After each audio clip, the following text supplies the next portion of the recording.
Hi எல்லோருக்கும் வணக்கம். Bigg Boss season 8 Tamil. So அந்த வீடியோவில் வந்து பார்த்தீங்கன்னா, தர்ஷிகா வந்து ஒரு கடிதம் மாதிரி எழுதி போஸ்ட் பண்ணியிருந்தாங்க. அதை நம்ம வந்து பார்த்துருந்தோம் விஷாலுக்கு ஆதரவாக. பட் அன்ஷிதா வேற லெவலில் ஒரு ஆதரவு கொடுத்துருக்காங்க அப்படின்னா நீங்கள் நம்புவீங்களா? அது என்ன அப்படிங்கிறத பற்றி தான் இந்த வீடியோவில் பார்க்க போகிறோம். ஸோ வீடியோக்குள்ள போகிறதுக்கு முன்னாடி நம்ம சேனல் நீங்கள் புதுசாக இருந்தீங்கன்னா கண்டிப்பாக சப்ஸ்கிரைப் பண்ணிக்கோங்க. வீடியோ மறக்காமல் ஒரு லைக் பண்ணிக்கோங்க. இப்போ நம்ம வீடியோக்குள்ளே போகலாம். ஸோ விஷால் நேற்று மொரட்டடி வந்து போகிறவங்கெல்லாம் வந்து பார்த்தீங்கன்னா, விஷால் இங்கே வா பட்டுன்னு ஒரு அறை வந்து போனீங்கன்னா, விஷால் இங்கே வா தர்ஷிகாவை ஏன் பண்ண, அன்ஷிதாவை ஏமாத்தினேன் அப்படின்ற மாதிரிலாம் ஏகப்பட்ட கொஷின்ஸ் வந்து எழுப்பிட்டு இருந்தாங்க. அதை வந்து அவர் பார்த்துட்டு காண்டாயிட்டார். ஆனால் எல்லாருமே ஒரு பாயிண்ட் ஆஃப் வியூவில் வந்து பார்த்தீங்கன்னா, மெயினான ஆடியன்ஸில் இருக்க கன்சர்னை தான் வந்து கேட்டிருந்தாங்க. அதில் எந்த ஒரு தவறும் கிடையாது. அதைத்தான் தர்ஷிகா வந்து ஒரு லெட்டர் மூலமாக சொல்லியிருந்தாங்க. அது காலையில் நம்ம போட்ட வீடியோவில் பார்த்துருப்பீங்க. ஓகேவா? அதில் வந்து மெயினாக ஒன்று சொன்னது என்னென்னா, நான் என்னுடைய இதை நான் தான் அட்ரஸ் பண்ணணும். என்னுடைய எமோஷன்ஸை யாரும் வந்து விளையாட்டாக வச்சுக்காதீங்க. சரியா? நான் யாரையும் வந்து ஹர்ட் பண்ணல, யாரையுமே இது பண்ணல. பட் எனக்கு என்னென்னா, நானே என்னுடைய இதை கொஸ்டின் பண்ணிக்கிறேன். யார் காரணமோ அவங்கக்கிட்ட நானே போய் கேட்டுக்கிறேன். நீங்கள் போய் எனக்கு கேட்க வேண்டாம். நான் போய் அந்த யூடியூப்பில் போய் கேட்டுக்கிறேன். அப்புறம் தயவு செஞ்சு யாருமே என்னை ப்ளேம் பண்ணாதீங்க. என்னை வந்து ட்ரோல் பண்ணாதீங்க. யாரையுமே ட்ரோல் பண்ணாதீங்க. ஸோ பாசிட்டிவிட்டி கடந்து போகலாம் அப்படின்ற மாதிரி ஓப்பனாக சொல்லிட்டாங்க. அதாவது விஷால் கூட இருக்க பஞ்சாயத்தை நான் பார்த்துக்கிறேன்டா, நீங்கள் எதுவும் பார்த்துக்க தேவையில்ல. என் கேம் என்னால் தான் கெட்டுச்சு, யாராலையும் கெடலை அப்படின்ற மாதிரி ஓப்பனாக அடிச்சிட்டாங்க. சரியா? ஸோ இவங்களே இப்படி அடிக்கும் பொழுது அன்ஷிதா எப்படி இருக்கும் அப்படின்ற மாதிரி அடுத்து ஒரு லெவல் வந்து தோணுச்சு எல்லாத்துக்கும். ஆனால் நீங்கள் நல்லா கவனிச்சிங்கன்னா, அன்ஷிதா அவ்வளோ பியூராக தர்ஷிகாச்சு விஷாலை பற்றி பேசிட்டு டக்குன்னு கட் பண்ணிட்டாங்க. அதுக்கடுத்து வீட்டை போய் பார்த்துக்கலாம். ஏன்னா அவனுடைய நடவடிக்கைலாம் உள்ளே பார்த்துட்டு அவங்களும் காண்டாயிட்டாங்க. எதுவுமே போஸ்ட் போடல. ஓகேவா? ஆனால் அன்ஷிதா வந்து வெளியே வந்த பிறகும் அவன் உள்ளே இருந்து ஹாப்பி நியூ இயருக்கு அன்ஷின்னு சொன்னதாக இருக்கட்டும், அப்புறம் உள்ளே இருக்கும்போது ஒவ்வொரு நிகழ்வுகளிலும் அன்ஷியை நான் மிஸ் பண்ணுறேன், அன்ஷி நான் வந்து இது பண்ணுறேங்கிறப்ப வெளியே வந்து பார்த்தீங்கன்னா, நல்லா ஆர்டினை விட்டு பிரேக்கெல்லாம் போட்டு பயங்கரமாக வந்து பண்ணிகிட்டு இருந்தாங்க. இவர் வந்து ஒரு நாள் உடஞ்சி அழுதுறதுக்கு கூட வந்து பார்த்தீங்கன்னா, எவனோ ஒருத்தன் போட்ட போஸ்ட்டை அவங்க வந்து அப்படியே ஷேர் பண்ணி, அவங்க வந்து பார்த்தீங்கன்னா, ஹார்ட் உடஞ்ச மாதிரிலாம் போட்டிருந்தாங்க. சரியா? அது மட்டும் இல்லை, ஓட்டு கேட்டு போட்டிருந்தாங்க. இந்த மாதிரி விஷாலுக்கு ஓட்டு போடுங்கன்ட்டு. விஷால் அப்புறம் அன்ஷி விஷால் அப்படின்ற மாதிரிலாம் வந்து நிறைய ஸ்டேட்டஸ் வந்து போட்டிருந்தாங்க. இன்றைக்கி அருணா கூட வந்து கேட்டார் பார்த்தீங்களா, டேய் என்னடா லவ்வா ஏதாவது சொல்கிறா அப்படின்னோடனே நான் வேணா இன்விடேஷன் அனுப்புகிறேன் வந்து சாப்பிட்டு நக்கிட்டு போ அப்படின்னு சொல்லி சொன்னாங்கல்ல.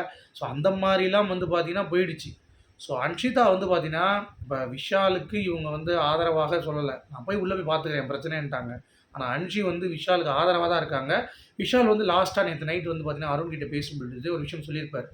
எனக்கு இவங்க எல்லாம் குத்துறாங்க. ஆனால் நான் வந்து அன்ஷியும் தர்ஷியும் வந்தம்போது, நான் அவங்கள வச்சு இவங்க எல்லாத்தையும் நான் தூக்க போகிறேன் அப்படின்னு சொல்லியிருந்தார். ஸோ அது மேபி பொங்கல் வீக்கில் நடக்கிறதுக்கான வாய்ப்பு இருக்குது.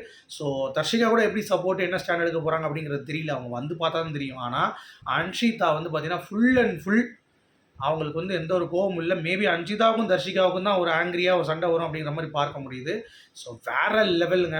நான் அதை தான் வந்து எக்ஸ்பெக்ட் பண்ணிகிட்டு இருக்கேன். ஸோ என்னென்ன நடக்க போகுது அப்படிங்கிறது தெரியல. ஸோ அன்ஷிதா எப்படி வீட்டுக்குள்ளே வந்தாங்கன்னா, மேபி அவங்க கண்டிப்பாக விஷாலுக்கு வந்து பார்த்தீங்கன்னா, நல்ல ஒரு ஆதரவு, அவர் கேட்ட ஆதரவை கண்டிப்பாக கொடுப்பாங்க. எவராவது உள்ளே இருந்தாங்கன்னா, அதை கேள்வி கேட்கவும் வந்து தயங்க மாட்டாங்க அப்படிங்கிறத நான் வந்து சொல்லிக்கிறேன். அடுத்து இந்த மிட்வீக் எவிக்ஷனை பற்றி நிறைய பேர் கேட்டுட்டு இருக்கீங்க. ஸோ எனக்கே தெரில. ஆக்சுவலாக சாச்சனா வந்து ஒரு குழப்பி விட்டாங்க. அதாவது இப்போ இருக்கிற அந்த 8 பேரில் ஒரு ஆள் வந்து பார்த்தீங்கன்னா, எவிக்ட் கண்டஸ்ட் வந்து உள்ளே போவாங்க. ஒரு ஆள் வந்து உள்ளே இருக்க கண்டஸ்ட் வெளியே வந்துடுவாங்க. அந்த 8 பேர் கூட வெளியே கிளம்பிடுவோம் அப்படின்றாங்க. அப்படி இருக்க வாய்ப்பே இல்லைங்க. இன்னொன்று நான் கப்பு வாங்குற மாதிரி இருந்தால் நான் எதுக்கு உனக்கு கப்பு கேட்கணும்? நான் தான் வந்து போராடுவேன். இன்னொன்று இன்றைக்கி பிக் பாஸ் வந்து வார்னிங் கொடுக்கும் பொழுதும் கண்டஸ்டன்ஸ் நீங்கள் அப்படின்னு சொன்னார். என்னடா அது கெஸ்ட்டு தானடா கண்டஸ்டன்ட்ன்றாங்க அப்படின்ற மாதிரி ரொம்ப குழப்பமாக தான் இருக்குது. அப்புறம் சாச்சனா வந்து இன்னொரு குழப்பினாங்க. நான் வந்து கப்புக்கு விளாட்ற மாதிரி இருந்துச்சு, நானும் டாப் 5குள்ளே போவேன் அப்படின்றாங்க திடீர்னு. முத்துக்குமரன் இதெல்லாம் போட்டு கன்ஃபியூஸ் ஆகிட்டான். ஏப்பா நீ என்னப்பா சொல்கிற வாங்குவியா கப்பு அப்படின்னு கேட்டவொடனே, ஐயா நான் வந்து மக்கள்கிட்ட விட்டுட்டேன் செவனேன்னு. மக்கள் என்ன குத்துனாங்கன்னா கண்டிப்பாக ஓட்டு போட்டாங்கன்னா போடுவாங்க, நான் கப்பு எடுப்பேன். இல்லையா மக்கள் என்ன கொடுக்குறாங்களோ நான் ஏற்றுக்கிறேன் அப்படின்ட்டாப்புல. சாச்சனா குழப்புக்கு அப்படிங்கிறது தான். ஸோ என்ன சூழ்நிலையில் இது பண்ண போகிறாங்க, என்ன கதை அப்படிங்கிறது சுத்தமாக தெரியலை. அது பற்றி ஏதாவது அப்டேட் இருந்தால் கண்டிப்பாக நான் வந்து உங்களுக்கு சொல்கிறேன். நான் வந்து இன்றைக்கி எனக்கு கிடைச்ச அப்டேட் வந்து பார்த்தீங்கன்னா, இன்றைக்கி வந்து டான்ஸ் மராத்தான். ஓகேவா? டான்ஸ் மராத்தான் மாதிரி ஒரு செட்டு போட்டு வந்து பாட்டு போடுறப்ப டக்கு டக்குன்னு போய் ஆடணும். ஒவ்வொருத்தவங்களும் வந்து ஒரு செலிபிரிட்டி கேரக்டர்ஸ் வந்து பண்ணுவாங்க. சௌந்தர்யா வந்து த்ரிஷாவை பண்ணுறாங்களாம். அந்த மாதிரி ஒவ்வொருத்தவங்களும் ஒரு கேரக்டர். ஸோ அதுதான் இன்றைக்கி நடக்க போகுது. ஸோ மேபி நாளைக்கு ஷூட்டிங் வந்து நடக்கும். நமக்கு வந்து பார்த்திங்கன்னா நாளைக்கு ஈவினிங்கே தெரிஞ்சிடும். ஆனால் நமக்கு டெலிகாஸ்ட் வந்து வியாழக்கிழமை ஆகும்னு நினைக்கிறேன்.